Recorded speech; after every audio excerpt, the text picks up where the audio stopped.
ഇന്നത്തെ റെസിപ്പി വഴുതന വെച്ച് തയ്യാറാക്കാൻ പറ്റിയ ചോറിന് കൂടെ കഴിക്കുന്ന ഒരു ഫ്രൈയുടെ റെസിപ്പിയാണ്. അതിനായി ആദ്യം തന്നെ 1 ടീസ്പൂൺ മുളക് പൊടി, 1/2 ടീസ്പൂൺ മഞ്ഞൾപ്പൊടി, ഇഞ്ചി വെളുത്തുള്ളി പേസ്റ്റ്, വലിയ ജീരകം ഒന്ന് ചതച്ചത്, ആവശ്യത്തിനുള്ള ഉപ്പ്, ചെറുനാരങ്ങ നീര്, 2 ടേബിൾ സ്പൂൺ അരിപ്പൊടി എന്നിവ ചേർത്ത് നല്ലതുപോലെ ഒന്ന് മിക്സ് ചെയ്യുക.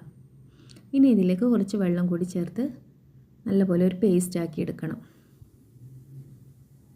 ഇനി കട്ട് ചെയ്ത വഴുതനയിലേക്ക് ഇത് ഓരോന്നും 2 ഭാഗത്തും നല്ലപോലെ ഒന്ന് തേച്ച് പിടിപ്പിച്ച് കൊടുത്ത് ഒരു 15 മിനിറ്റ് റെസ്റ്റ് ചെയ്യാൻ വേണ്ടി മാറ്റി വെക്കാം.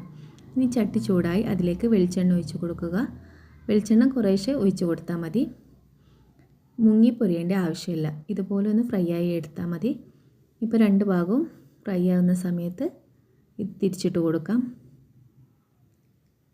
ഇപ്പോൾ 2 ഭാഗവും ഫ്രൈ ആയി വന്നിട്ടുണ്ട്. ഇനി ചട്ടിയിൽ നിന്ന് മാറ്റിയെടുക്കാം. വീഡിയോ ഇഷ്ടപ്പെട്ടാൽ ലൈക്ക് ചെയ്യാനും ഷെയർ ചെയ്യാനും സബ്സ്ക്രൈബ് ചെയ്യാനും മറക്കരുത്.